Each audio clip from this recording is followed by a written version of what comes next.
স্বাগত বৈশাখী টেলিভিশনের নিয়মিত আয়োজন ইস্পাহানি মির্জাপুর জিরো আওয়ারে। আপনাদের সাথে আছি আমি জুনায়েদ তালুকদার।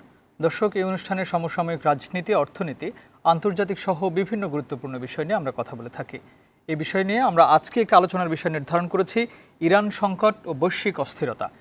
এই বিষয় নিয়ে আলোচনা করার জন্য স্টুডিওতে আমার সঙ্গে এই মুহূর্তে উপস্থিত আছেন জনাব এস.এম. রাশেদুল ইসলাম, সাংবাদিক, এবং আমার সঙ্গে একটু পরে আরেকজন অতিথি এসে যুক্ত হবে, তাকে আমরা পরে পরিচয় করে দিব।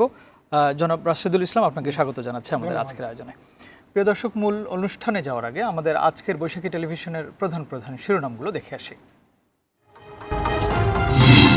এবছর স্বাধীনতা পুরস্কার পাচ্ছে 20 ব্যক্তি, প্রতিষ্ঠান, সংস্থা। দেশ গঠনে অবদান রাখায় পাচ্ছেন সাবেক প্রধানমন্ত্রী খালেদা জিয়া।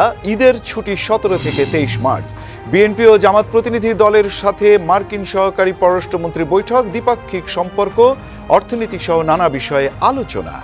ভবিষ্যৎ যে সরকার, সে সরকারের যে নীতিমালার বিষয়গুলো, এবং আপনারা জানেন যে আজকের বিশ্বে যে বিভিন্ন ধরনের যে ঘটনা প্রবাহ, সে সমস্ত কিছু সার্বিক বিষয় নিয়ে আমাদের সঙ্গে আলোচনা। এবারে নির্বাচনে বিএনপি সর্বোচ্চ ভোট পেলেও চমকপ্রদ উত্থান জামায়াতের, চরম বিপর্যয়ে সাবেক বিরোধী দল জাতীয় পার্টির। দুবাই থেকে বিশেষ ফ্লাইটে ফিরল 189 বাংলাদেশি। 5 দিনে বাতিল মধ্যপ্রাচ্যের 2 শতাধিক ফ্লাইট। ভিসার মেয়াদ নিয়ে দুশ্চিন্তায় প্রবাসীরা। এবং মধ্যপ্রাচ্যের যুক্তরাষ্ট্রের ঘাঁটি ও ইসরায়েলে হামলা অব্যাহত। ইরানের যুদ্ধ বন্ধে ব্যর্থ মার্কিন সিনেট। অস্থির বৈশ্বিক জ্বালানির বাজার।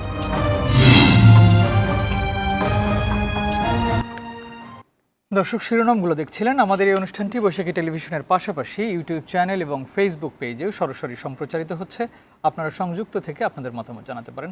আমরা মূল আলোচনায় যাব ইরান সংকট ও বৈশ্বিক অস্থিরতা নিয়ে। প্রথমেই এস.এম. রাশেদুল ইসলাম, আপনার কাছেই যেতে চাই। এই যে পৃথিবীতে অস্থিরতা, আমরা এর আগে ইউক্রেন রাশিয়া যুদ্ধ দেখলাম, অনেক বছর থেকে চলছে। এর মধ্যেই সেই অবস্থাতেই যুক্তরাষ্ট্র এবং ইসরায়েল মিলে ইরানের সঙ্গে যে যুদ্ধ এবং সংঘাতটা যে শুরু হলো, সেই যুদ্ধ থেকে পরিত্রাণ পাওয়ার কি ধরনের উপায়গুলো আছে বলে আপনার কাছে মনে হয়, এবং এখন সর্বশেষ যে পরিস্থিতি, সেটা কিভাবে বিশ্লেষণ করবেন? ধন্যবাদ আপনাকে। দেখুন, মার্কিন যুক্তরাষ্ট্র, ইসরায়েল, ইরানের সঙ্গে এই যে যুদ্ধ শুরু হয়েছে, এটিকে আপনি যদি বলেন যে মার্কিন প্রেসিডেন্ট উনি যখন যুদ্ধ শুরু হয় বলেছিলেন যে 72 ঘন্টার মধ্যে আমরা এই যুদ্ধ শেষ করে ফেলব। 72 ঘন্টা পার হয়েছে, আজকে তো 6 দিন পার হয়ে গেল। তার মানে যুদ্ধ যে দ্রুত শেষ হচ্ছে এটা আমরা বলার আর সুযোগ নাই। আরেকটি বিষয় দেখুন, যে আপনারা যে শিরোনামটি করেছেন যে ইরান সংকট, বৈশ্বিক অস্থিরতা, কিন্তু আমরা দেখেন বাংলাদেশ কিন্তু আমরা কোনো পক্ষে নাই মানে এই যুদ্ধের, বাট আমরা ইতিমধ্যে কিন্তু আমাদের উপরে এটার প্রভাব পড়া শুরু হয়েছে। আপনি ইতিমধ্যে দেখেছেন যে 2 জন প্রবাসী বাংলাদেশ যারা মিডিল ইস্টে, মধ্যপ্রাচ্যে আছে, 2 জন অলরেডি মারা গেছেন। 6 থেকে 7 জন খুব গুরুতর আহত অবস্থায় আছেন। এরপরে আপনি দেখেছেন যে ফ্লাইট বন্ধ রয়েছে, ভিসা জটিলতা শুরু হয়েছে। এবং আপনি জানেন যে সাউথ এশিয়ার কথাই চিন্তা করেন, এখন কিন্তু জানেন যে ভারত মহাসাগরে সেখানে কিন্তু যে ইরানের একটি মানে জাহাজকে ডুবে দেওয়া হচ্ছে। তার মানে কি আমরা কিন্তু এইটার কোনো পক্ষ না থেকেও এখন কিন্তু আমরা এটা এক ধরনের অভিজ্ঞতার মধ্যে পড়ে গেছি। এখন আসলে আমরা যে বাংলাদেশ থেকে আমরা যেটা মনে করে বলতে কি, এখন তো বাংলাদেশের কি আছে, বাংলাদেশ এখন মানে জাতিসংঘ সহ যে সমস্ত বৈশ্বিক সংস্থা আছে তাদের কাছে হয়তো আমরা বলতে পারি যে এটার একটা শান্তিপূর্ণ বা একটা পিসফুল একটি সমাধান, কিন্তু আমরা তো সেই রকম, আপনি যেটি বলছেন যে সেরকম আসলে কোনো এই মুহূর্তে এরকম কোনো আমরা আভাস পাওয়া যাচ্ছে না। কারণ আপনি যদি দেখেন এই যুদ্ধটি যখন এই যে বিশেষ করে ভেনিজুয়েলার কথাই যদি ধরেন, আমরা যে আপনি জানেন যে সাম্প্রতিক সময়ে মার্কিন প্রেসিডেন্ট ডোনাল্ড ট্রাম্প, যিনি ভেনিজুয়েলার একজন ওখানকার রাষ্ট্রপতিকে একেবারে তুলে আনলেন।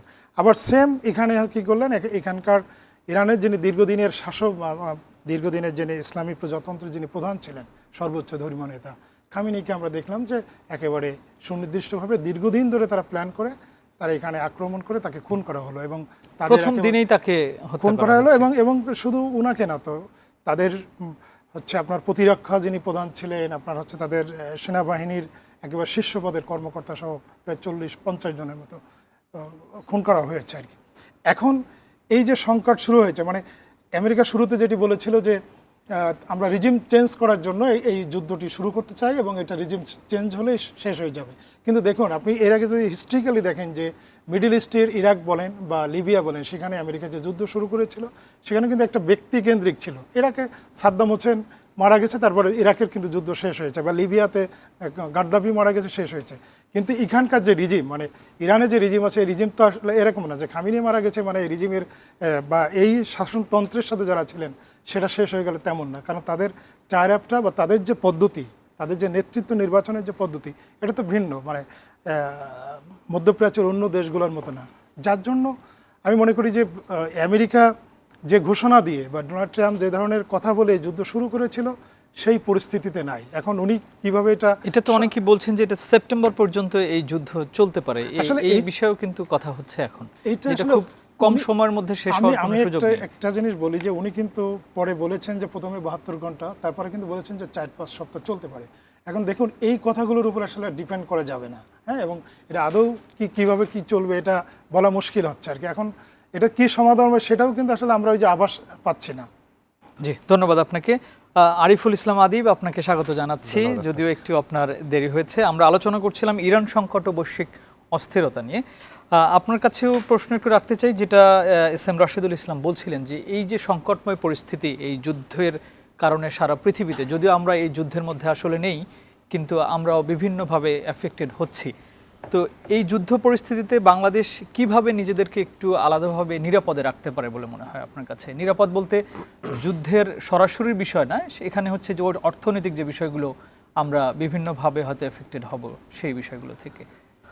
ধন্যবাদ আপনাকে এবং একই সাথে আমার সিনিয়র আলোচক উপস্থিত আছেন, তাকে ধন্যবাদ জানাই। একটু ঠান্ডা লাগছে তো হয়তো সাউন্ড একটু অন্যরকম আসতে পারে। যাই হোক, প্রথমত বিষয় যেটা হয়েছে যে আমাদের এই বৈশ্বিক যখন কোনো একটা সংকট তৈরি হয়, এটার কিন্তু নাম দেওয়ার ক্ষেত্রে কিন্তু একটা দৃষ্টিভঙ্গি তৈরি হয়। যেমন আজকে যেটা বলছেন যে ইরান সংকট এবং হচ্ছে বৈশ্বিক অস্থিরতা, তো এতে যেটা বোঝা যায় যে সংকটটার কারণ হচ্ছে ইরান, মানে মূল কেন্দ্রবিন্দু। আমরা যদি এটাকে বিপরীতভাবেও চিন্তা করি, যেখানে সংকটটা তো শুরু করছে আমেরিকার আগ্রাসন থেকে, মূলত সংকটটা শুরু হয়েছে কিংবা আমেরিকার সাম্রাজ্যবাদী, সে পুরা বিশ্বব্যাপী তার একক আধিপত্য ধরে রাখার জন্য, সুপার পাওয়ার, তার সুপ্রিমেসি দেখানোর জন্য সে তার পুরো দেশটাকে সেভ রেখে ওয়ার্ল্ডের বিভিন্ন রিজিয়নে বিভিন্ন দেশগুলোর থেকে এক ধরনের জমি ভাড়া নিয়ে সে তার ঘাঁটিগুলা করে। সৌদি আরব বলেন, কাতার বলেন, দুবাইতে তার হচ্ছে যে সামরিক ঘাঁটিগুলা করছে, যেটার মাধ্যমে সে মধ্যপ্রাচ্যকে নিয়ন্ত্রণ করবে। তো ফলে আমাদেরকে প্রথমে এটাকে যদি আমরা এভাবে আইডেন্টিফাই করতে পারি যে ওয়ার্ল্ড ওয়াইড এখন যে সংকটটা আছে, এটা আসলে আমেরিকার সাম্রাজ্যবাদ আগ্রাসনের একটা ফল, যেটা আসলে ইরান এখন ভুক্তভোগী। সামনে এটা যদি সাউথ এশিয়া চলে আসে, সেটা নানাভাবে ভুক্তভোগী হতে পারে। ফলে এই দৃষ্টিভঙ্গিটার জায়গা থেকে আমার কাছে প্রথমে মনে হচ্ছে যে এটাকে আমরা আমেরিকান আগ্রাসন এবং সাম্রাজ্যবাদের একটা সন্ত্রাসবাদী যে সংকট, সেইটার হচ্ছে প্রথমে।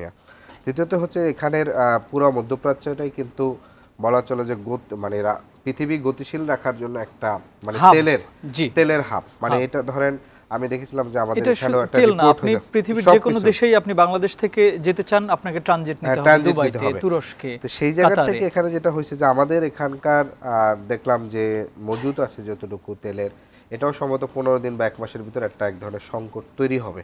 ফলে আমেরিকার যে আগ্রাসনটা শুরু করছে, এইটা শুধু ইরানের ভিতর সীমাবদ্ধ থাকবে না। সেখানে প্রথম যে স্কুলে হামলা করলো, হামলায় প্রায় 168 জন শিশু মারা গেল। এটা কিন্তু একটা বড় ধরনের স্কুলে হামলা, স্কুলে প্রথমে হামলাটা হয় স্কুলে, সেখানে তাদেরকে নিহত করলো। তারপরে তাদের সর্বোচ্চ ধর্মীয় নেতা আয়াতুল্লাহ আলী খোমেনি, তাকে হচ্ছে হত্যাকাণ্ড করলো। তো এখন সেই জায়গা থেকে ইরান যেটা করছে যে ইরান তো তার সভারেন্টি, তার সার্বভৌমত্ব, তার অস্তিত্বের লড়াইটা, সে দেখতেছে যে আমি বাঁচবো কিনা জানি না, বাট আমি যেন সাথে যেন আমার শত্রুপক্ষকে যেন আমি ধ্বংস করে যেতে পারি। তো সেই জায়গাটা আসলে এটা একটা উপনীত হয়েছে। এবং আরেকটা বিষয় যে আমেরিকা আমার কাছে মনে হচ্ছে যে যেই যুদ্ধটা শুরু করেছে, এটার এই মুহূর্তে সে একটা এক্সিট পয়েন্ট খুঁজতেছে। কারণ তার এক্সিট পয়েন্টটা সে যদি এখানে সুন্দরভাবে বের না হতে পারে, তাহলে এইটা আসলে তিনি মধ্যপ্রাচ্যে তার যে দীর্ঘদিনের সাম্রাজ্য যে গড়ে তুলছেন, সেগুলা কিন্তু ধরেন ভেঙে পড়বে। পৃথিবীতে সবচেয়ে দুর্নীতিবাজ বলেন, বড়লোক বলেন, সবার সেফ হাউস ছিল দুবাই। সে দুবাই এখন ধরেন হচ্ছে দুবাইয়ের শেখরা কিন্তু চলে যাচ্ছে সেখান থেকে নিরাপদে। দুবাই এখন ধরেন অশান্ত হয়েছে, ফলে এই যে যারা বিশ্ব মোড়ল যারা ধরেন দুবাইতে সেফ হোমে ছিল, তারা তো এখন আমেরিকাকে চাপ দেবে যে না, আমি তো তোমাকে টাকা ভাড়া দিয়ে তো হচ্ছে, আমি তো টেনশন আমার দেশ ধ্বংসের দিকে চলে যাচ্ছে, কারণ সেখানে তো এই চাপগুলা হচ্ছে একটা বড় আকার। কারণ অনেকে ধরেন এইভাবে আইডেন্টিফাই করে, আমাদের দেশেও দেখছি বেশ কিছু রাজনীতিবিদ তারা এইভাবে বলে যে ইরান কেন পাশের রাষ্ট্রগুলোতে কেন হচ্ছে হামলা করবে, কেন সৌদি আরবের কিংবা হচ্ছে কাতারে সে হামলা করবে। কিন্তু পাশের রাষ্ট্রগুলো যখন সাম্রাজ্যবাদীদেরকে একটা সামরিক ঘাঁটি করতে দিয়ে যখন অন্য রাষ্ট্রের সার্বভৌমত্বকে, কারণ আমেরিকা হামলাটা তো তার আমেরিকা থেকে এসে সরাসরি করে না, তার পাশের একটা সামরিক ঘাঁটি ব্যবহার করছে, ফলে যেই ঘাঁটিটা হচ্ছে স্বাভাবিকভাবে যার অস্তিত্ব বিনাশের জন্য ব্যবহার হয়, সে তো তার অস্তিত্ব টিকিয়ে রাখার জন্য ওই ঘাঁটিকেই সে টার্গেট করবে। ফলে সেই জায়গা থেকে কিন্তু সে তার পজিশনটা হচ্ছে ধরেন পজিশনিংটা করছে। আবার এখানের সেকুলার বামপন্থীদের একটা অংশ মনে করতেছে যে ইরানের এই যে রেজিমটা তারা খুবই কঠোরপন্থী মৌলবাদী, তারা তাদের দেশে খুব বেশি নিপীড়ন করছে, ফলে এই স্বৈরাচার শাসকের আসলে পতন হওয়া উচিত এবং সেই স্বৈরাচার পতনের জন্য আমেরিকা হেল্প করতেছে, এইভাবে অনেকে দেখতে চায়। তো আমরা দেখি যে এখানে আসলে একটা মানবতার বড় বিপর্যয় হচ্ছে।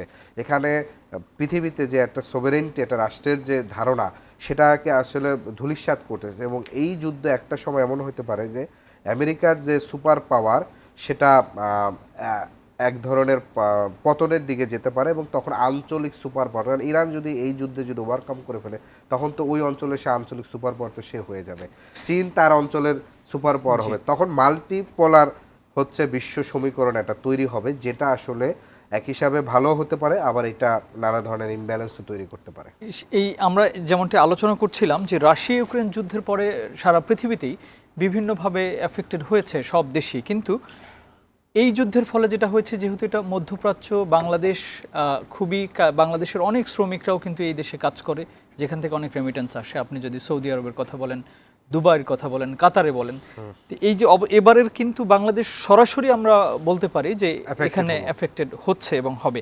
যাই হোক, আমরা একটু আসতে চাই রাশেদুল ইসলাম আপনার কাছে, যেটি উনি বলছিলেন, চীনের বংশোদ্ভূত কানাডিয়ান একজন অধ্যাপক জিয়াং, উনি 2024 সালে একটি কথা বলেছিলেন যে ডোনাল্ড ট্রাম্প তিনি আবারও ক্ষমতায় আসবেন এবং তিনি ইরানের সঙ্গে যুদ্ধে জড়াবেন এবং সেই যুদ্ধে ডোনাল্ড ট্রাম্প হেরে যাবে।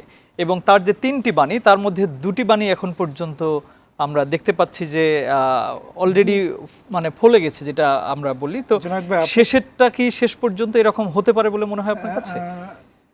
আমি বলবো যে চীনা অধ্যাপকের যে ভবিষ্যৎবাণী, এটা আমরা বাংলাদেশি যারা এটাতে বিশ্বাস রাখতে চাই এবং বাস্তবিক এটাই আমরা চাই। কিন্তু বিষয়টি হলো যে আমি একটি বিষয় বলতে চাচ্ছি, মানে ওনার কথা প্রসঙ্গে, এই যে ইরানের সঙ্গে আপনার মার্কিন যুক্তরাষ্ট্রের যে হামলা করলো, আপনি দেখেন এই যুদ্ধটা কি কতটুকু নৈতিকভাবে হয়েছে।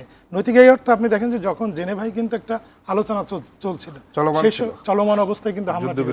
আরেকটি বিষয় যে প্রথমে ইসরায়েল এবং যুক্তরাষ্ট্র এই কাজটাই করে, তারা আলোচনা করতে করতে যুদ্ধ শুরু করে দেয়। বলছে যে সেখানে হামলা হতে পারে, মানে হামলা করার শঙ্কা রয়েছে, এই পূর্ব অনুমতির প্রেক্ষাপটে কিন্তু সেখানে হামলা শুরু করেছে। কিন্তু আসলে এই যে গত 6 দিনে কিন্তু সেটার কোনো প্রমাণ কিন্তু আমরা পাই নাই, আসলে আমরা তার দেখাতে পারি নাই। এবং মার্কিন প্রেসিডেন্ট নিজে কিন্তু বলছে যে আমার যে অ্যাডমিনিস্ট্রেশন, মার্কিন প্রশাসন যে, তারা কিন্তু এটার সমর্থন দিচ্ছে না, মানে তার নিজের ওপিনিয়ন বা নিজের এক ধরনের চিন্তা থেকে কিন্তু এগুলো হচ্ছে। তো এই যে মানে আমি আগে যেটি বলছিলাম যে ভেনেজুয়েলাতে যেভাবে হলো, এই যে সামগ্রিকভাবে বিশ্বের যে বিভিন্ন জায়গায় তার, এবং আপনি যদি দেখেন যে সাম্প্রতিক সময়ে আপনি দেখেছেন যে বিভিন্ন দেশে পছন্দ হচ্ছে না, একটি দেশে উনি কিন্তু এই যে রেসিপ্রোকাল ট্যারিফ, যেটি পারস্পরিক শুল্ক, এটি আরোপ করেছেন। এবং এইভাবে কিন্তু একটা বিশ্ব ব্যবস্থা এক ধরনের অস্থিরতা তৈরি করা হচ্ছে। আর এই যে যুদ্ধটি কিন্তু এখন তো আর আসলে মার্কিন যুক্তরাষ্ট্র, ইসরায়েল বা ইরানের মধ্যে সীমাবদ্ধ নেই, এখন পুরো আপনি দেখেন যে একেবারে গালফের যে 6টি দেশ, গালফের আঞ্চলিক যুদ্ধে শুরু হয়ে গেছে। তারপরে এই যে ভারত মহাসাগরের যখন এই আমাদের এদিকেও চলে আসছে, এবং সেখানে সম্ভবত আমেরিকাকে এখন এটা অবশ্যই রিয়েলাইজ করতে হবে যে পুরো পৃথিবী কিন্তু এটা এফেক্ট হচ্ছে। আপনি যে জ্বালানি তেলের কথা বলছিলেন, এই যে হরমুজ প্রণালী যেটি বন্ধ করে দেয়া, আপনি জানেন কিনা যে আমরা তো এলএনজি মূলত হচ্ছে কাতার থেকে নিয়ে আসি, কাতার যে 100 বিলিয়নের উপরে ইয়ারলি তারা হচ্ছে এলএনজি রপ্তানি করে, এবং সেই এলএনজির কিন্তু 100 বিলিয়নের যে এলএনজি রপ্তানি করে এটার 80%-এর উপরে যে হরমুজ প্রণালী রুটটাই হচ্ছে সাপ্লাই চেইনটা এখানে, তো সেটা তো অলরেডি বন্ধ করে দেওয়া হয়েছে। তার মানে কি আমরা তো এফেক্টেড হচ্ছে। আর আপনি যে আমাদের রেমিটেন্স আয়ের কথা বলছিলেন, দেখেন মানে খুব দুঃখজনক, বাংলাদেশের তো আমরা হচ্ছে কর্মসংস্থান সবচেয়ে বড় প্রবলেম বাংলাদেশের অর্থনীতির যদি দেখেন, এবং গত 15-20 বছর একটা বাংলাদেশে একটা ফ্যাসিবাদী শাসন ব্যবস্থা ছিল। এখানে দেখেন এখানে কিন্তু বিনিয়োগ সেভাবে আমরা একেবারে বিনিয়োগটা ভালো অবস্থায় নাই, বিনিয়োগ না হলে তো কর্মসংস্থান হবে না, এটাই স্বাভাবিক। আমাদের ভালো একটি জায়গা ছিল যে ওভারসিজ এমপ্লয়মেন্ট, যেটি যে বৈদেশিক কর্মসংস্থান, এবং এটা কিন্তু মূলত হচ্ছে মধ্যপ্রাচ্যে। আমাদের সবচেয়ে বেশি প্রবাসী কোথায়? আপনার সৌদি আরব, তারপরে দুবাই, সম্ভবত সংযুক্ত আরব আমিরাত, যেটা ইউএই, সেটা সম্ভবত থার্ড। এরকম পুরো ওই যে গালফের কান্ট্রিগুলোতেই কিন্তু আমাদের প্রচুর লোকজন কাজ করে। তো এখন যে অবস্থা, তার মানে কি নতুন সেখানে মানে কর্মসংস্থান তৈরি হবে বলে মনে হচ্ছে না। যদি এটা আরেকটু মানে আপনি যদি ট্রাম্পের কথাই ধরেন যে 4-5 সপ্তাহ, সেটাও যদি ধরেন, বা অলরেডি তো এক ধরনের অভিজ্ঞতা শুরু হয়ে গেছে, তাহলে এইটা আমাদের জন্য আসলে কিন্তু খুবই কষ্টদায়ক। আরেকটি দেখেন, এখন বাংলাদেশের কিন্তু একটা বড় বিষয় হচ্ছিল বড় মৌসুম কিন্তু এখন, এবং আমাদের যে গ্রামীণ অর্থনীতি বলেন, এবং আমাদের পুরো ইকোনমি তো আসলে এটার উপর অনেকটা ডিপেন্ড। কৃষি সেচ ব্যবস্থা এখন এই বড় মৌসুমে যদি কোনোভাবে যদি হচ্ছে আপনার জ্বালানি সংকটের কারণে সেটা যদি বড় মৌসুমে যে পানি সেচ যেটি, সেটা যদি বাধাগ্রস্ত হয়, এটা কিন্তু খুবই মানে আমাদের জন্য খুবই মানে দুঃখজনক। মানে আমরা এক ধরনের মানে অর্থনৈতিক শঙ্কার মধ্যে পড়ে যাব। তবে মানে আমরা আশা করতে চাই যে মার্কিন প্রেসিডেন্ট বা মার্কিন সাম্রাজ্যবাদ যেভাবেই বলি, তাদের যে এক ধরনের কোনো আইন কানুনের তোয়াক্কা না করে তাদের যেটা মন চাইলে সেটা করা, মাইট ইজ রাইট, এরকম একটা অবস্থা, এই জায়গাতে তাদের সরে আসতে হবে। কে থামাবে আসলে? আরিফুল ইসলাম আদিব, থামানোর কেউ আছে কিনা? আর একটা বিষয় আমি বলতে চাই, যে যেটা বলা হচ্ছে হরমুজ প্রণালী বন্ধ এই মুহূর্তে, সেখানে উত্তেজনা চলছে। একই সাথে আজকে বাংলাদেশে আপনি নিশ্চয়ই গণমাধ্যমে দেখেছেন যে বাংলাদেশেও আমাদের ঢাকা শহরে বিভিন্ন তেলের পাম্পগুলোতে কিন্তু মানুষের অনেক ভিড়। সবাই ভাবছেন যে আসলে তেল যেমনটি আমরা বলছিলাম বা মন্ত্রণালয়গুলো থেকেও বলা হচ্ছিল যে 15 দিনের মতো হয়তো একটা রিজার্ভ আছে। সেই ক্ষেত্রে এই যে মানুষের অস্থিরতা তৈরি হয়ে গেছে, আমরা তো মনের মধ্যে যদি ভীতি থাকে তাহলে মানুষ চাইবে যে তার মতো করে যতটুকু থাকা যায়। এই যে এখনই যে শুরু হয়ে গেল, তাহলে একইভাবে সবাই পাম্পে যাচ্ছে, এরপর দোকানগুলোতে যাবে, নিত্য প্রয়োজনীয় যে জিনিসগুলো আছে সেগুলোর জন্য যাবে, তাহলে অস্থিরতা কি শুরু হয়ে যাচ্ছে বাংলাদেশেও? ওই ইফেক্টটা এটা বেশ কয়েকটা পর্যায়ে বাংলাদেশ এফেক্টেড হবে। প্রথম পর্যায়ে হচ্ছে বাংলাদেশের অর্থনীতির যে হৃৎপিণ্ড, যেটাকে আমরা রেমিটেন্স যোদ্ধা বলি, যারা আসলে এখানের প্রতি বছর অনেক এখানে বিদেশে কাজের মাধ্যমে তারা এখানে অর্থনৈতিক একটা আমাদের মেরুদণ্ড, সেই জায়গাটায় আপনি দেখবেন যে আমাদের কিন্তু প্রবাসীদের ভিতরে একটা বড় অংশ কিন্তু এই 6টা রাষ্ট্র, গালফের এই 6টা রাষ্ট্রে, সৌদি আরব, কাতার থেকে শুরু করে সংযুক্ত আরব আমিরাত, ওমান, এই জায়গাগুলোতে। এবং তারা সবচেয়ে বেশি রেমিটেন্স পাঠায় সবসময় রেকর্ড সংখ্যক কিন্তু এই রোজার ঈদের সময়, কারণ পরিবারকে হচ্ছে সে কেনাকাটা বা অন্যান্য প্রয়োজনীয় জিনিসগুলো গিফট। ফলে এই মাসের যে আমাদের যে বড় একটা রেমিটেন্স, সেটা কিন্তু বড় ধরনের একটা বাধাগ্রস্ত হতে পারে, কারণ অনেকের ওখানে চাকরি চলে যেতে পারে, অনেকের হচ্ছে অস্থিরতার কারণে এখন কাজ তো করতে পারছে না, অনেকে কাজ করতে পারছে, তার নিজের চলার জন্য টাকাটাও তো তাকে রাখতে হবে। ধাক্কাটা খাবে সেটা হচ্ছে তার এই যে রেমিটেন্সের একটা বড় ধরনের অর্থনীতি একটা ধাক্কা খাবে। দ্বিতীয় ধাক্কাটা হবে যদি এই যুদ্ধ কন্টিনিউ করে এবং আমাদের প্রবাসীদেরকে যদি কোনো কারণে চলে আসতে হয়, এই যে চলে আসার মাধ্যমে একটা যে ধরেন ওই ফ্যামিলিগুলার একটা বড় উল্লেখযোগ্য কয়েক লাখ ফ্যামিলির, যে এমনি তো আমাদের ধরেন অফিসিয়ালি প্রায় 29 লাখ এখানে বেকার কর্মচারীদের কর্মসংস্থান নাই, এটা তখন কিন্তু একটা বড় চাপ তৈরি করবে। দ্বিতীয়ত হচ্ছে যে বৈশ্বিক যে তেলের যে একটা স্বাভাবিক যে চ্যানেল, সেই চ্যানেল এবং প্রবাহ যদি বাধাগ্রস্ত হয়, এবং সেটা কিন্তু পুরো বিশ্বকে এক ধরনের কোভিডের মতন, ধরেন স্বাভাবিকভাবে যুদ্ধ যদি চলে টানা ধরেন 1 মাস বা 45 দিন, তাহলে আপনার বাংলাদেশে ধরেন তেলের মজুদ আছে 15 দিনের, কোনোটার মজুদ আছে সর্বোচ্চ 28 দিনের একটা অক্টেন বা কোনো একটা কিছু, বাকিগুলো সর্বোচ্চ 13 দিন 14 দিন এরকম। তো এতে যেটা হবে, অনেকে কিন্তু এখন বাড়তি নিয়ে রাখার চেষ্টা করবে। বাড়তিটা কতদিনে নেবে? গাড়ির তো একটা ক্যাপাসিটি আছে, সর্বোচ্চ সে 1 সপ্তাহ গাড়িটা পুরোটা ভর্তি করতে পারবে।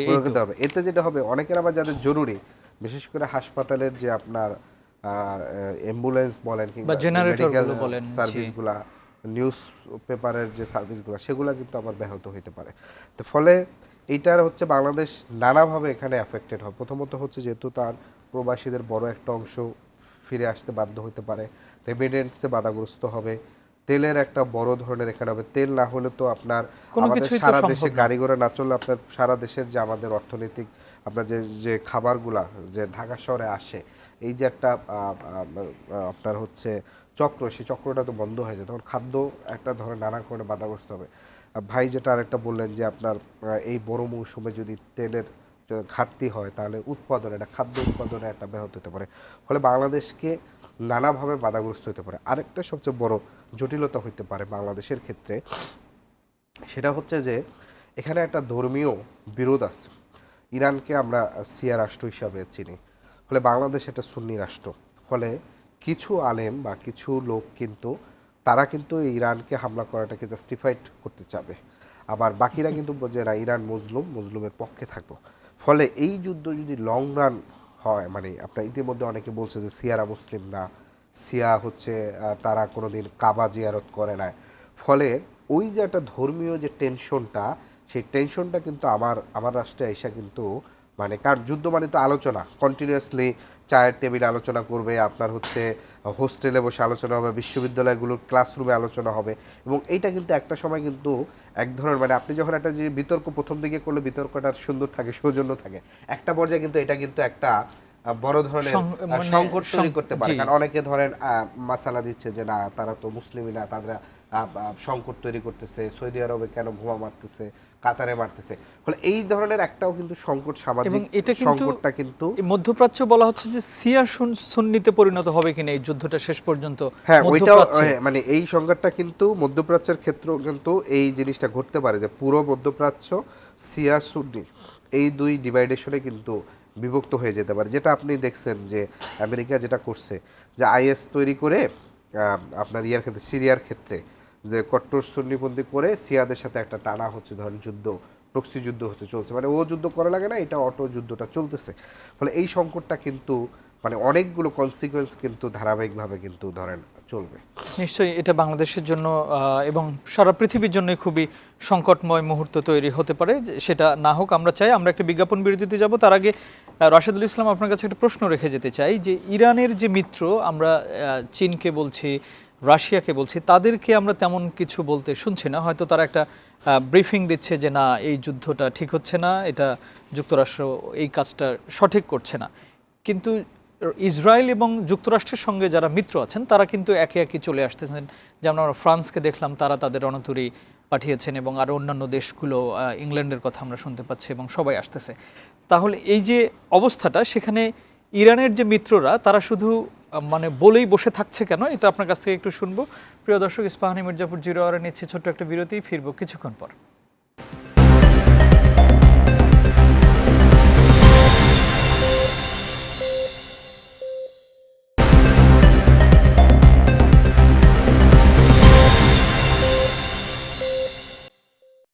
আবারও স্বাগত ইস্পাহানি মির্জাপুর জিরো আওয়ারে। আপনাদের সাথে আছে আমি জুনায়েদ তালুকদার। আমরা কথা বলছিলাম ইরান সংকট ও বৈশ্বিক অস্থিরতা নিয়ে। এস এম রাশেদুল ইসলাম, বিরতির আগে যে প্রশ্নটি করে গিয়েছিলাম যে ইরানের যে মিত্র যারা, তাদের কেউ যুদ্ধে তার পাশে পাচ্ছে না, কিন্তু ইসরায়েল এবং যুক্তরাষ্ট্র সবাই, তাদের যে মিত্ররা সবাই একসাথে আছেন, এটা কেন হচ্ছে এই সময়? দেখুন, আমি যদি প্রথমত চীনের কথা বলি, আমি দীর্ঘদিন বিজনেস জার্নালিজম করেছি। হ্যাঁ, আমি যতটুকু বুঝি, চীনের যে ফরেন পলিসি, যেটি বুঝি তাদের যে বিদেশ নীতি, ওখানে আপনি দেখবেন যে আসলে কোনো দেশের সঙ্গে যুদ্ধে জড়িয়ে যাওয়া, এটা তাদের ফরেন পলিসির একেবারে, তারা কিন্তু এটাকে প্রায়োরিটি দেয় না। তো তাদের মূল প্রায়োরিটিটা কি? আপনি দেখবেন যদি আমাদের দেশের কথাই চিন্তা করেন, যে দেখবেন যে যদি বলি যে আমাদের দেশে যখন শেখ হাসিনা প্রধানমন্ত্রী ছিলেন, সে একটা ফ্যাসিবাদী সরকার ব্যবস্থা, ভোট ছাড়াই ক্ষমতায় ছিলেন। দেখবেন যে যখনই শেখ হাসিনা ইলেক্টেড হলো, সেটা 2018 সালে বলেন বা 24-এ বলেন, সবচেয়ে আগে ফুল নিয়ে কিন্তু চীনের আপনার নিশ্চয় মনে আছে, চীনের অ্যাম্বাসেডর সবচেয়ে আগে যে হাজির হতেন। এটার কারণ হচ্ছে তারা বাণিজ্যকে সবচেয়ে বেশি গুরুত্ব দেয়। এখানে চীনের সঙ্গে মানে এটা মনে করার কোনো কারণ নাই যে চীন যুদ্ধে জড়িয়েছে, এখন মানে ইরান যুদ্ধে জড়িয়েছে, এখন চীন এটার সাথে একেবারে মানে পার্টনারশিপের ভিত্তিতে সেই যুদ্ধে জড়াবে বা সেই যুদ্ধে অংশগ্রহণ করবে। এটা আসলে তাদের ফরেন পলিসি এরকম না, এবং আমার মনে হয় না যে তারা এটাতে হয়তো ওই আপনি যেটি বলছিলেন যে বিবৃতি দিবে, বক্তব্য দিবে, তার এর বাইরে হয়তো তারা জড়াবে না। আবার এটা যদি তাদের কিন্তু চীন কিন্তু ক্ষতিগ্রস্ত হচ্ছে একদিক থেকে। যদি আপনি এই যেহেতু হচ্ছে ইরানের উপরে বাণিজ্যিক নিষেধাজ্ঞা ছিল, ইরান যা তেল উৎপাদন করে এটার মেজর অংশ কিন্তু চীন হচ্ছে অনেকটা কম দামেই সেখান থেকে নেয়। তো ইরান কিন্তু যেহেতু হরমুজ প্রণালী যেহেতু বন্ধ, এটা কিন্তু তারা কিন্তু ক্ষতিগ্রস্ত হচ্ছে আর কি। আর আপনি যেটি রাশিয়ার কথা বলছিলেন, আমার মনে হয় না রাশিয়া এখানে এসে জড়াবে আর কি, কারণ রাশিয়া তো নিজেও এক জায়গায় যুদ্ধ করছে। না জড়াবে না। আরেকটি বিষয় আমি একটু বলতে চাই এখানে, যেহেতু এই মানে মার্কিন যুক্তরাষ্ট্র, ইসরায়েল এবং ইরান ক্রাইসিসের কথা আমরা বলছি, দেখুন এই যে যুদ্ধে আমার কাছে মনে হচ্ছে যে ইসরায়েল সবচেয়ে বেশি লাভবান হচ্ছে। কারণ ইসরায়েলের কিন্তু একটা বড় চাওয়া হচ্ছে যে এই গালফের মধ্যে, মধ্যপ্রাচ্যে তার সঙ্গে প্রতিদ্বন্দ্বিতা করতে পারে বা তার চোখে চোখ রেখে কথা বলতে পারে বা যাকে সে থ্রেট মনে করে এরকম কেউ যাতে ওখানে না থাকে। এবং ইরান যেহেতু সেই থ্রেট দেওয়ার মতো একটা পজিশনে ছিল, প্রযুক্তি বলেন সব দিক থেকে, যার জন্য তারা কিন্তু মানে এখন যদি হচ্ছে এই যুদ্ধে আমরা কতটুকু ইরানের সম্পদহানি হচ্ছে, প্রাণহানি হচ্ছে, আমরা কিন্তু পুরোটা জানতে পারছি না। কারণ যেহেতু ইরান অনেকটা নিয়ন্ত্রিত একটা রাষ্ট্র এবং ওখানে এখন তো ইন্টারনেটের ওই রকম মানে অ্যাক্সেস নাই, যার জন্য আমরা কিন্তু জানতে পারছি না। কিন্তু আমার যেটা মনে হয় যেভাবে আপনার হচ্ছে মার্কিন যুক্তরাষ্ট্র এবং ইসরায়েল যৌথভাবে যেভাবে হামলা করছে এবং আজকে তো আরো খুব করেছে, তাতে করে আমরা মানে আশঙ্কাই করতে পারি যে সেখানে অনেক প্রাণহানি হচ্ছে এবং সম্পদ হানিও হচ্ছে। এবং আলটিমেটলি এইটা যত বেশি হবে আপনার কিন্তু লাভবান হবে হচ্ছে ইসরায়েল। ইসরায়েলের আসলে ওই অর্থে একেবারে প্রতিপক্ষ কেউ ওখানে থাকবে না। কারণ গালফের যে অন্য যে 6টি দেশ, সৌদি আরব সহ, সৌদি আরব অর্থনৈতিকভাবে অনেক সমৃদ্ধশালী একটি দেশ এবং আমরা মুসলিম বিশ্বের মনে করি যে তারা নেতৃত্ব দেয়। আসলে আপনি দেখেন সৌদি আরব সহ যে 6টি দেশ আছে, সব দেশগুলো কিন্তু রাজতন্ত্র, খেয়াল করেছেন কিনা? এই রাজতন্ত্রে যারা আছে তারা কিন্তু ইরানকে ভয় পায়। কেন ভয় পায়? আমি এটা সাইকোলজিক্যালি বলি, কারণ ইরানের যে শাসনতন্ত্র সেখানে কিন্তু এক ধরনের একটা পদ্ধতি আছে, ওই পদ্ধতি এক ধরনের গণতন্ত্র আছে। কিন্তু আপনার খামিনি মারা গেছে, তার মানে কিন্তু ইরানের ওই তাদের মানে লিডারশিপ নষ্ট হয়ে গেছে না, তাদের টায়ারে অনেকেই আছে। কিন্তু আপনি সৌদি আরবের কথা চিন্তা করুন তো, এই রাজতন্ত্রের মানে কি বলে এটা, রাজা মানে সরি বাদশাহ এবং বাদশার যে ছেলে সালমান মানে ক্রাউন প্রিন্স, তো তারা নাই মানে কিন্তু তাদের ওই লিডারশিপটা নাই, বিষয়টা এরকম আর কি। তো তারা আমার মনে হয় তাদের এক ধরনের শঙ্কা আছে যে ইরান যদি আরও অগ্রসর হয় অর্থনৈতিকভাবে বা প্রযুক্তিগতভাবে এবং হচ্ছে এই মানে আপনার পারমাণবিক শক্তিধর হয়ে যায়, তাহলে হয়তো তাদের দেশের জনগণ যদি ওইটাকে ফলো করে, তাহলে তাদের যে মানে আপনার লিডারশিপের জায়গা, তাদের যে ক্ষমতার জায়গাটাকে একটা চ্যালেঞ্জের মুখোমুখি হয়। এই জন্য আমার কাছে মনে হয় যে ইরানও মানে এই যে গালফের যে অন্য দেশগুলো তারাও চায় যে ইরান ওইভাবে আসলে সমৃদ্ধশালী, সেটা প্রযুক্তি হোক অর্থনৈতিকভাবে হোক, যার জন্য এই এক ধরনের, আমি তো বলবো যে এক ধরনের পুতুল সরকার। এবং প্রত্যেকটা দেশেই তো আমরা দেখছি এখন যে আপনার মার্কিন ঘাঁটি সেখানে রয়েছে এবং অনেকটা মানে তাদের সিকিউরিটিটা অনেকটা আমেরিকার উপরে নির্ভরশীল। জি আদিব, যদি ওই প্রশ্নটাই করি যে ইরানের যারা মিত্র তারা ইরানকে আসলে সহযোগিতা করছে না, বা মানে এটার কি কারণ আপনার পয়েন্ট অফ ভিউ থেকে মনে হতে পারে? এখানে মানে বৈশ্বিক সন্ত্রাসবাদের একটা চক্র আছে, এটা অনেকভাবে কাজ করে। আপনি দেখছেন যে ইরানে হামলার ঠিক 3-4 দিন আগেই মানে বিভিন্ন আঞ্চলিক যারা সাম্রাজ্যবাদ বা আগ্রাসনের রাজনীতিটা করেন তাদের ভিতরে একটা খুব সুন্দর একটা কম্বিনেশন থাকে। সেখানে নরেন্দ্র মোদী গেছেন, গিয়ে বলছেন যে ইসরায়েল মাদারল্যান্ড ইন্ডিয়া ফাদারল্যান্ড, এবং আমেরিকা হচ্ছে তার সর্বোচ্চ প্রভু। ফলে আমেরিকা, ইসরায়েল এবং ইন্ডিয়া এই তিনটার কিন্তু একটা বৈশ্বিক সন্ত্রাসবাদ একটা নেক্সাস আছে, যে নেক্সাসের কারণে যে তারা যেটা হচ্ছে যে ডোমিনেটিং করা। আপনি সাউথ এশিয়াও দেখবেন যে নানা দেশের রাজনীতি অর্থনীতি যে নগ্নভাবে হস্তক্ষেপ করা, এবং লাস্ট 2 ইয়ার্সে বিশেষ করে যে নগ্নভাবে ভারত বিতাড়িত হয়েছে, বাংলাদেশে গণ অভ্যুত্থান বলেন, নেপাল থেকে বিতাড়িত হয়েছে, শ্রীলঙ্কা থেকে হয়েছে, এবং তার কিন্তু এটা কিন্তু চলে। এবং তার পূর্বে আমরা দেখেছি যে হিস্ট্রিতে প্রায় 2টা রাষ্ট্রকে তারা এক ধরনের তাদের মানে অঙ্গরাজ্যে পরবর্তীতে পরিণত হয়েছে। ফলে ওই যে আপনার নেচার, যে সম্প্রসারণবাদ এবং হচ্ছে সন্ত্রাসবাদের যে জায়গাটা, সেই জায়গা থেকে তো এদের ভিতরে নেক্সাস। কারণ এখানে যদি তারা তাদের কাছে না দাঁড়ায় তাহলে তো বাকি রাষ্ট্রগুলো তো তাকে এটা প্রতিরোধ করতে পারবে। ফলে এই নেক্সাসটা তাদের হয়। আর চীনের রাশিয়ার ক্ষেত্রে যেটা হয়েছে যে আমরা এর পূর্বে একটা সমীকরণ দেখেছি যে ইরান, রাশিয়া, চীন, ইরান, আর ওইদিকে আমেরিকা, ফ্রান্স, যুক্তরাজ্য, সৌদি আরবও এক ইয়াতে থাকতো। অর্থাৎ পোলারাইজেশনে যেটা হয়েছে যে লাস্ট 10 ইয়ার্স তো এরকমই গেছে। দেখা যাচ্ছে জাতিসংঘ যখন ইরানের উপর নিষেধাজ্ঞা দিতে গেছে, রাশিয়া চীন ভেটো দিচ্ছে, 5টা ভেটো রাষ্ট্র 2টা রাষ্ট্র ভেটো দিতে, তাহলে দেখা যাচ্ছে যে নিষেধাজ্ঞা দিতে পারতো না। আবার সেম প্রক্রিয়া যখন হচ্ছে ইসরায়েলের উপর যখন কোনো হচ্ছে প্রস্তাব আনতো, তখন দেখা যাচ্ছে যে আমেরিকা, ফ্রান্স এবং হচ্ছে যে আপনার যুক্তরাজ্য হচ্ছে সেখানে ভেটো প্রদান করতো। ফলে এটা কিছুটা হচ্ছে ব্যালেন্স ছিল। কিন্তু চীন রাশিয়ার ক্ষেত্রে যেটা হয়েছে যে রাশিয়া তো নিজেই একটা সেটা তো জাতিসংঘে যুদ্ধের ময়দানে যেটা হয়েছে যে আপনার হচ্ছে রাশিয়া তো নিজেই তার রাষ্ট্রে ওখানে একটা যুদ্ধে সে অলরেডি ইনভলভ আছে। ইউক্রেন যুদ্ধে সে কিন্তু অলরেডি ইনভলভ, সেখানে কিন্তু তারও কিন্তু একটা বড় ধরনের আর আপনার হচ্ছে শক্তিমত্তা খরচ হচ্ছে এবং সেখানে তার মনোযোগ দিচ্ছে। ফলে এইখানের যে তার যে মনোযোগ দেওয়া সামরিকভাবে, এবং আমি মনে করি যে রাশিয়া যদি এখানে মনোযোগ দেয় তখন এটা কিন্তু একটা বিশ্বযুদ্ধে রূপান্তর হতে পারে। ফলে তখন এইটার হচ্ছে শুধু ইরান মধ্যপ্রাচ্য সীমাবদ্ধ থাকবে না, তখন এই জিনিসটা পারমাণবিক শক্তিধর রাষ্ট্রগুলোর ভিতরে যদি আপনার ছড়িয়ে যায় এবং কোনো একজন যদি চিন্তা করে যে ধ্বংসলীলায় মেতে, এবং এটা কিন্তু ডোনাল্ড ট্রাম্পই অলরেডি বলেছেন যে প্রয়োজনে পারমাণবিক বোমা। এটা আমার কাছে মনে হচ্ছে যে ডোনাল্ড ট্রাম্প তো বলেন অনেক কিছু, এটা তার রেটরিক জায়গা থেকে সে বলছেন, সে কিন্তু বলে আবার কিছু কিছু কাজ করেও ফেলেছে। যেমন ধরেন পারমাণবিক বোমা মারার মতন এটা আসলে এই ওয়ার্ল্ডে আসলে সম্ভব না। যদি সেটা হয়ও তাহলে আমরা যে বিশ্বর কল্পনা করি না সেই বিশ্বটা আসলে আমাদের মুখোমুখি হইতে হবে, এবং মানবতার এত বেশি বিপর্যয় হবে যেটা আসলে আমি যেটা এখনো কল্পনা আসলে করতে পারতেছি না। সেই জায়গাটার আপনার হচ্ছে একটা বড় ধরনের সংকট তৈরি হবে। আর চীন রাশিয়ার যেহেতু তাদের একটা বড় জিনিস হচ্ছে যে তারা ব্যবসা কেন্দ্রিক, আপনার তারা রাষ্ট্রগুলোতে চীনের সবসময় ব্যবসা থাকে, ব্যবসা থাকলে সে আছে, না থাকলে নাই। ইরানের সাথে তার মূলত একটা ব্যবসা তেলের একটা হচ্ছে সম্পর্ক, ওখান থেকে তারা তেল কেনে, ফলশ্রুতিতে যখন দেখছে সে তো তেলের সাথে তার সম্পর্ক, যুদ্ধে সে জড়ালে যদি তার যদি একটা আর্থিক ক্ষতিগ্রস্ত হয়, ফলে সেই জায়গা থেকে তার হচ্ছে এখানে একটা বড় ধরনের ক্ষতি হবে। এখন আমাদের একটা বিষয় হচ্ছে যে বৈশ্বিকভাবে এই সম্প্রসারণবাদ সন্ত্রাসবাদের কন্টিনিউয়াসলি সমালোচনা করতে হবে।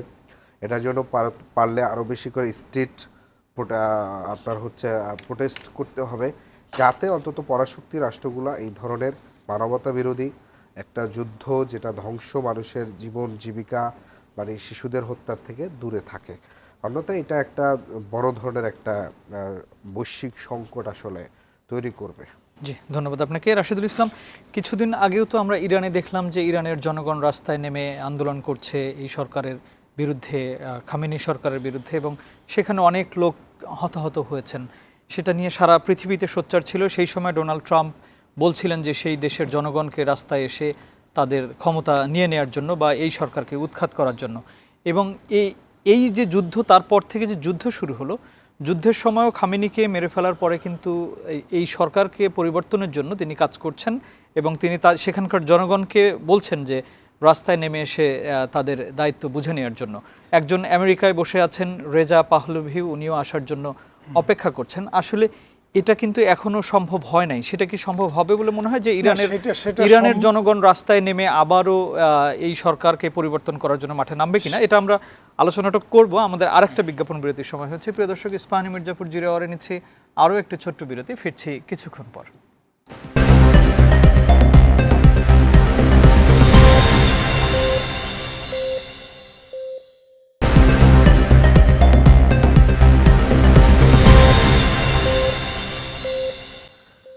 আবারও স্বাগত ইস্পাহানী মির্জাপুর জিরো আওয়ারে। আমরা কথা বলছিলাম ইরান সংকট ও বৈশ্বিক অস্থিরতা নিয়ে। এস এম রাশিদুল ইসলাম, আপনার কাছে যে প্রশ্নটি করে গিয়েছিলাম বিরতির আগে, যদি একটু ধন্যবাদ বলেন।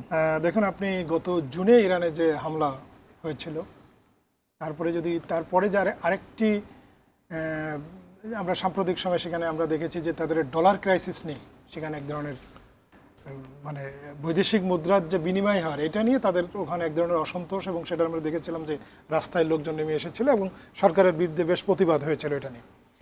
তো এই আমার মনে হয় এই সব কিছু মিলিয়ে মার্কিন প্রেসিডেন্টের একটা ধারণা ছিল যে এবার যুদ্ধ শুরু করলে এবং সবাই রাস্তায় নেমে আসবে, ইরানের যিনি সর্বোচ্চ ধর্মীয় নেতা খামেনি তাকে হত্যা করলে তারপরে হয়তো এই সবকিছুই পরিবর্তন হয়ে যাবে, মানে জনগণ হয়তো রাস্তায় নেমে আসবে, আমরা সেখানে সমর্থন দেব এবং ওখানে একটা রিজিম চেঞ্জ হয়ে যাবে। আসলে এটা আমার কাছে মনে হচ্ছে কেন হবে না। এইটা কারণ আপনি যেদিন খামেনিকে মারা হয়েছে ওই দিনই তো আপনি দেখেছেন যে একটা স্কুলে সেখানে বোমা হামলা হয়েছে এবং প্রায় ওই দিনই প্রায় 100 কতজন মারা গেছে, তারপরে হসপিটালে বোমা হামলা করা হয়েছে, এবং আজকে কিন্তু অনেক লোক মারা গেছে কিন্তু ইরানে, অনেক 1000-এর উপরে বলা হচ্ছে। এবং আপনি তো আসলে আমরা প্রকৃত কি পরিমাণ প্রাণহানি হচ্ছে এটা আমরা জানি না। তা আমার মনে হয় যে আপনি যখন মার্কিন এবং হচ্ছে আপনার কি ইসরায়েল যৌথ মানে এই ধরনের মানে অভিযানের কারণে এই দেশের মানুষ, নিরপরাধ মানুষ, বেসামরিক মানুষ মারা যাচ্ছে নৃশংসভাবে, সেখানে সেই দেশের মানুষ যে এইটার এগেনস্টে দাঁড়াবে না, এখন তো আসলে আলটিমেটলি ওই দেশের মানুষ, অধিকাংশ মানুষই এই আগ্রাসনের এগেনস্টে দাঁড়াবে, যার জন্য এই যে রেজিম চেঞ্জ বা বা যে মানুষ রাস্তায় নেমে এসে ক্ষমতাকে দখল করে নেওয়া, এটা সম্ভাবনা আমি দেখি না। জি, ধন্যবাদ আপনাকে। আরিফুল ইসলাম আদেব, আপনি কি বিষয়ে একটু বলতে চান কিনা?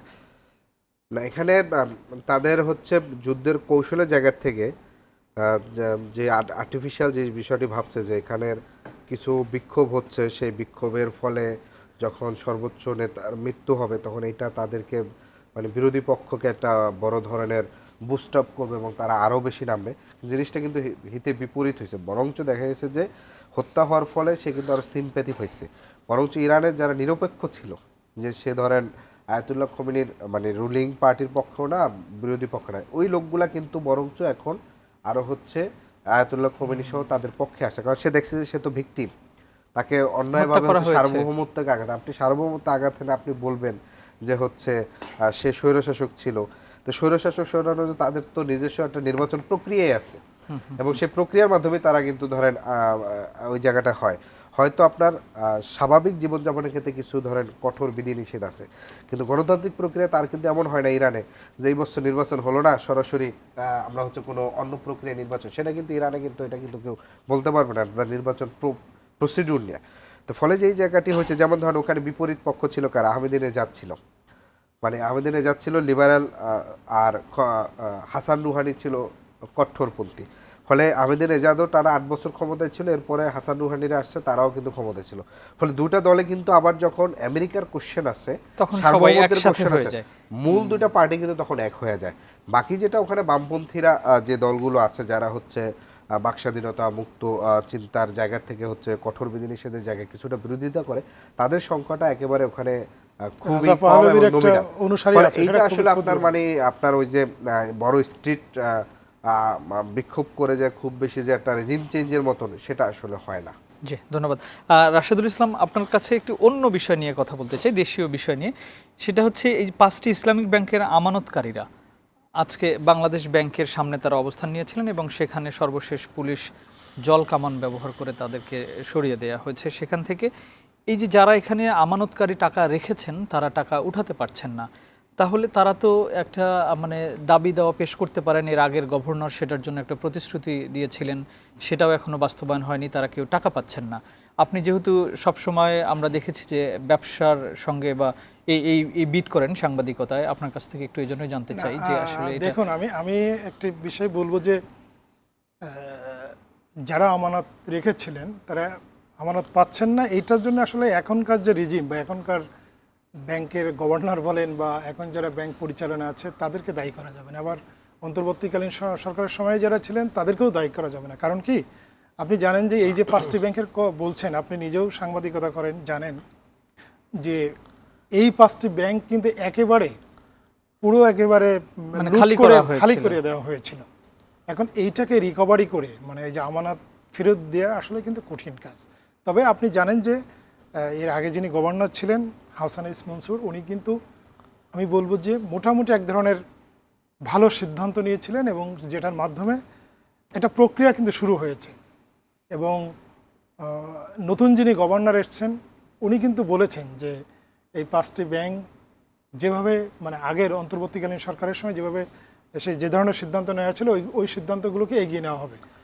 এবং আমি মনে করি যে এখনই এইটার যে আমানতকারীরা এই যে টাকা পেয়ে যাবে বা এইটা এখনই সম্ভব হবে না, আর হয়তো সময় দিতে হবে। কিন্তু তারা তো অনেক মানবতার জীবনযাপন করছেন, সেই ক্ষেত্রে তো দেশের সরকার তাহলে যেটা করতে হবে এখন সরকার এটা বিকল্প হতে পারে, সরকার আপনার সাবসিডি দিতে পারে, সরকার আর তো কেউ এখানে দেওয়ার, সরকার হয়তো সাবসিডি দিতে পারে। আপনি জানেন যে যেমন হচ্ছে মহিউদ্দিন খান আলমগীর, ওনার একটা ব্যাংক ছিল আপনি জানেন, ফার্মার্স ব্যাংক, তারপরে হচ্ছে ব্যারিস্টার তাপস, শেখ হাসিনার পরিবারের ব্যাংক, মধুমতি ব্যাংক, এই ব্যাংকগুলো থেকে তো টাকা লুট করা হয়েছিল ওই সরকারের সময়, শেখ হাসিনা সরকারের সময় ওই ব্যাংকগুলোতে সরকার কিন্তু টাকা দিয়েছিল। তো এরকম এখন সরকারের এই ধরনের সিদ্ধান্ত নেওয়া ছাড়া অন্যভাবে কিন্তু আর এই আমানতকারীদের টাকা দেওয়ার সুযোগ নেই। তবে আমি ব্যক্তিগতভাবে মনে করি যে যারা আমানত রেখেছে এরা তো আসলে একটা মানুষ হয়তো চাকরি করে এসে 10 লাখ টাকা রেখেছে, 5 লাখ টাকা রেখেছে, সরকার নিশ্চয়ই এটারে পজিটিভলি চিন্তা করতে হবে যাতে এই মানুষগুলো ব্যক্তিগতভাবে ক্ষতিগ্রস্ত না হয়। জি, ধন্যবাদ আরিফুল ইসলাম আদিব। এই বিষয়টাই যে এই যে মানবেতর জীবনযাপন করছেন, অনেক মানুষ ব্যাংকে টাকা রেখেছেন, এর আগে এন্ট্রিম গভর্নমেন্ট ছিল, তার এখন একটি রাজনৈতিক দল ক্ষমতায় আসছে, তারা এখন আন্দোলন করছে, তাদের টাকা চাচ্ছে, তারা তো খুবই মানবেতর জীবনযাপন করছে। তাদের জন্য সরকার কি করতে পারে বা কি করা উচিত বলে আপনার কাছে মনে হয়? আপনি যে সংকটটা বলছেন এই সংকটটা প্রায় গত 17 বছর ধরেই ধারাবাহিক। বাংলাদেশের নিম্ন মধ্যবিত্ত এবং মধ্যবিত্ত শ্রেণীর যারা মানে দেখে যে অনেক কষ্ট করে প্রতিদিনের কিছু টাকা জমায়ের পর বছর শেষে কিছু টাকা ব্যাংকে রাখে, এই মানুষগুলোর টাকাগুলো যখন একটা ব্যাংকে আসে তখন এইটা একটা কিছু দুষ্ট রাজনীতিবিদ, সাথে ব্যবসায়ী চক্র এবং কিছু ব্রুকরেট, এই তিনটার মিলে একটা নেক্সাস তৈরি হয়।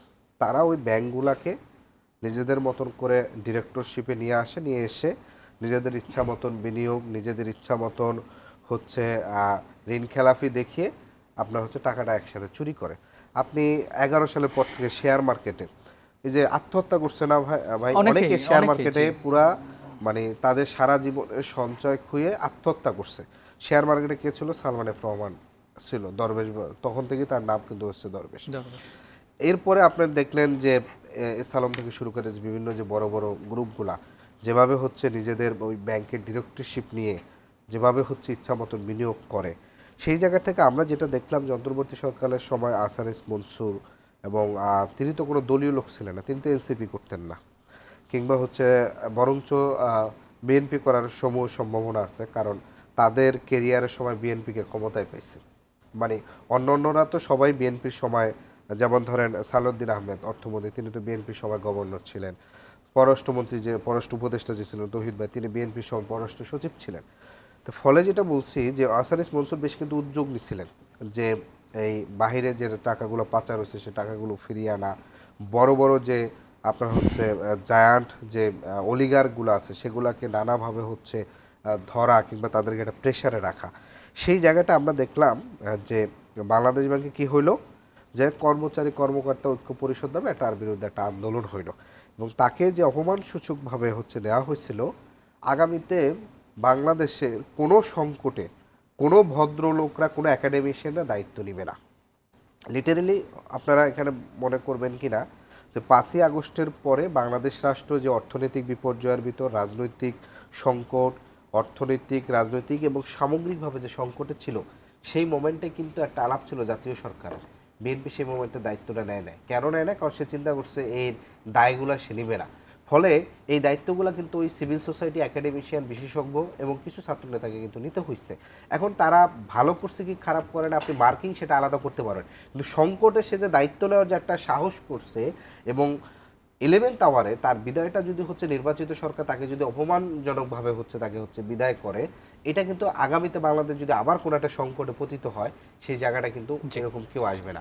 ফলে এইটা কিন্তু একটা গভীর সংকট। ফলে এই যে 5টা ব্যাংকে একীভূত করার ফলে যেটা হবে যে এদের যাদের আমানত ছিল, সম্ভবত একটা নিয়ম করেছে যে আপনার ডিপোজিট যত অঙ্কেরই থাকুক এককালীন সম্ভবত সর্বোচ্চ 2 লাখের মতন উঠাতে পারবে।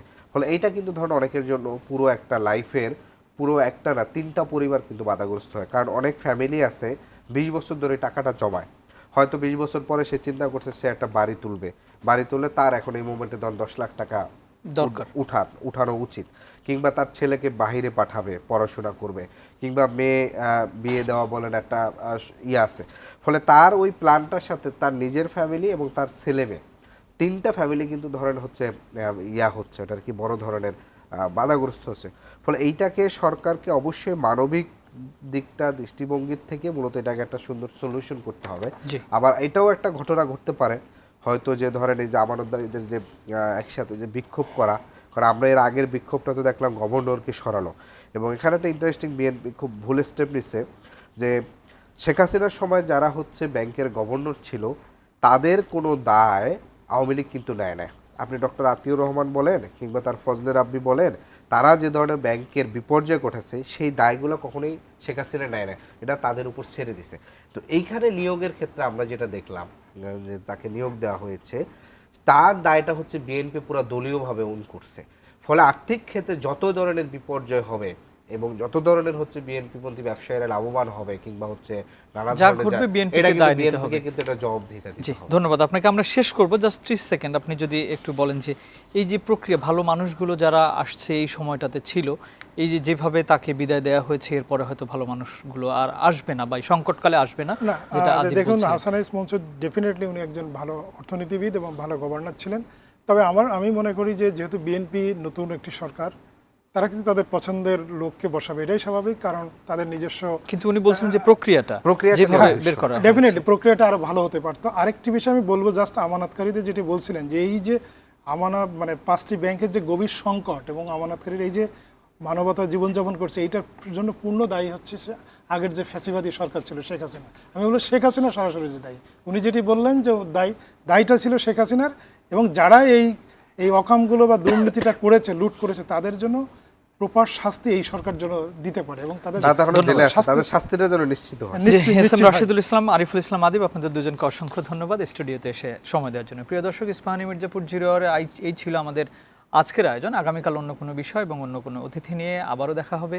সে পর্যন্ত ভালো থাকবেন। শুভরাত্রি।